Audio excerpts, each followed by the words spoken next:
Hello dear students, इस video में हम बात करेंगे क्लासिफाइड एडवर्टीजमेंट्स की। ये क्या होते हैं, इनके फीचर्स क्या होते हैं, इनको कैसे लिखा जाता है, इनके कुछ सैम्पल्स देखेंगे और फाइनली इन पर बेस्ड क्वेश्चंस देखेंगे। अपने लास्ट वीडियो में हमने बात करी थी नोटिस के बारे में। अगर आपने वो वीडियो अभी तक नहीं देखा है तो प्लीज़ डू वॉच, बिकॉज ये सारे वीडियोस आपस में रिलेटेड हैं। Let's get started. आपने देखा होगा कि बहुत सारे लोग जो अपना बिजनेस रन करते हैं वो अपने बिजनेस की इंफॉर्मेशन एक बोर्ड पे प्रिंट करवा के अपने घर के बाहर लगवा देते हैं। इससे ये फ़ायदा होता है कि आने जाने वाले लोग उस बोर्ड को देखते हैं और उनको उस बिज़नेस के बारे में पता लगता है। ऐसे ही मान लीजिए किसी का पेट खो गया या किसी के कोई परिचित खो गए हैं तो वो उनकी इन्फॉर्मेशन एक पेपर में प्रिंट करवा के अलग अलग जगह लगाते हैं ताकि लोगों को इसके बारे में पता लगे और अगर कोई जानकारी मिले तो वो उनके साथ शेयर कर सकें। ये दोनों ही एक एडवर्टीजमेंट के एग्जाम्पल हैं। An advertisement is a public notice to grab the attention of people.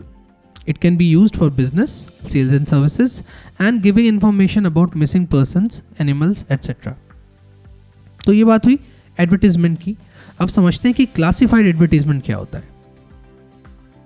I am sure आपने न्यूज़पेपर्स में, मैगजीन्स में इस टाइप का सेक्शन ज़रूर देखा होगा जिसके ऊपर लिखा होता है क्लासिफाइड्स, एंड देन उसमें अलग अलग सेक्शन होते हैं। कोई बिजनेस का सेक्शन होता है, कहीं पे मैट्रिमोनियल का सेक्शन होता है, कहीं करियर्स का सेक्शन होता है और बहुत ही छोटे छोटे एड्स वहाँ पे प्लेस्ड होते हैं।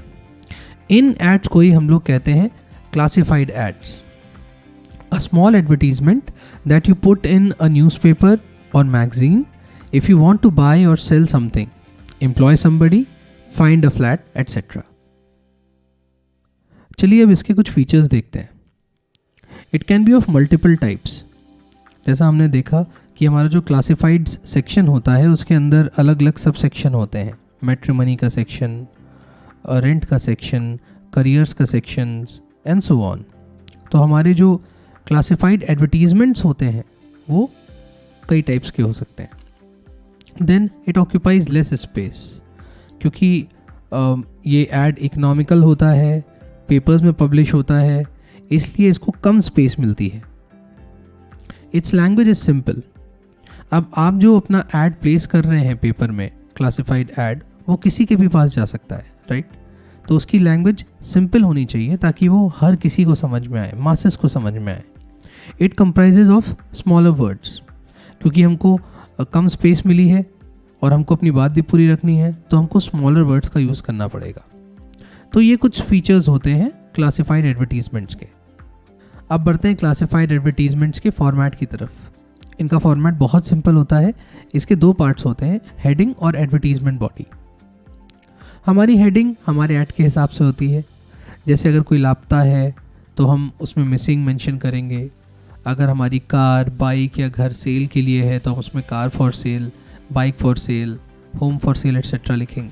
अगर हमें लोगों से कुछ अपील करनी है कि भाई आप हमारे एरिया में आप कूड़ा ना फेंकें या आप बिजली ना ज़्यादा वेस्ट करें, तो हम अपील की तरह उसको मेंशन करेंगे। अगर किसी की मृत्यु हो गई है, हमें शोक समाचार देना है, तो हम ऑबिचुअरी की तरह उसको मेंशन करेंगे। तो हमारी जो हेडिंग होती है वो सबसे ज़्यादा कंसाइज होती है, मैक्सिमम 2 से 3 वर्ड्स की होती है।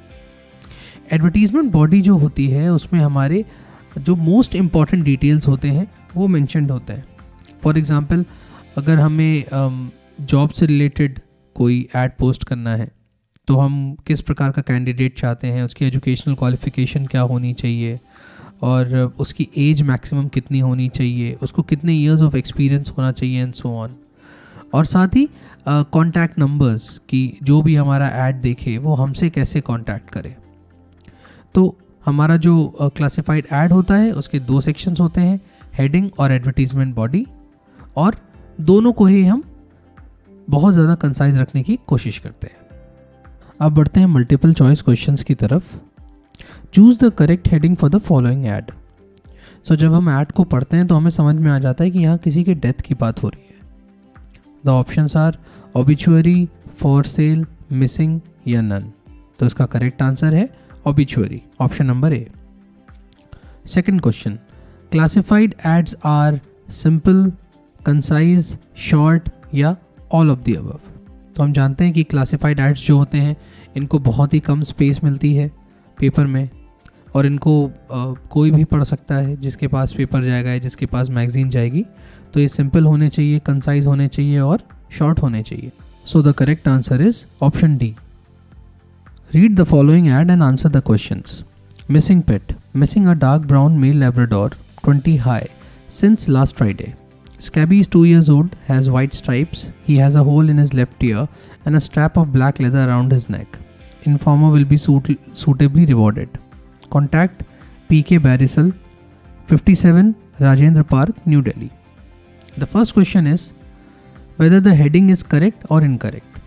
So this ad is about a missing pet and that is also the heading. So heading correct है। अगर केवल मिसिंग होता तो भी सही था, बट मिसिंग पेट इसको और कंसाइज बना रहा है। Following can be added in the body, phone number, photo of the pet या नन। तो हम जानते हैं कि क्लासिफाइड एड्स में हम फोटोज़ नहीं डाल सकते, लेकिन इस एड में अगर हम फ़ोन नंबर इंसर्ट करेंगे तो ये और ज़्यादा इफेक्टिव हो जाएगा। So the correct answer is A, phone number. Which crucial information is missing from the ad? To let, a house in Dwarka nearby metro station, 24 hours power and water supply, well furnished, own parking, school nearby, servant quarter, sun facing, good ventilation, park ahead, rent negotiable, contact Shyam Kumar. So ये एक rent का add है, लेकिन इसमें हमने कहीं भी ये नहीं बताया कि ये जो घर है द्वारका में जिसकी बात हो रही है उसमें कितने नंबर ऑफ रूम्स हैं, राइट। एंड अगर किसी को श्याम कुमार जी से कांटेक्ट करना हो तो वो कैसे करेगा, क्योंकि कोई फ़ोन नंबर नहीं है। सो इसका करेक्ट आंसर है बोथ, नंबर ऑफ रूम्स और फ़ोन नंबर दोनों इस ऐड से मिसिंग है, which is crucial for this add. तो दोस्तों, इस वीडियो में हमने क्लासिफाइड एडवर्टीजमेंट्स की बात करी। आपको ये वीडियो कैसा लगा? आपको इससे कुछ सीखने को मिला या नहीं? अगर हाँ तो हमें कमेंट्स में ज़रूर बताइए, गिव अस अ लाइक।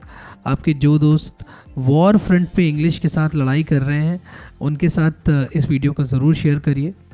पीजे भैया इज साइनिंग ऑफ। मेहनत करते रहिए, because hard work always pays off. See या।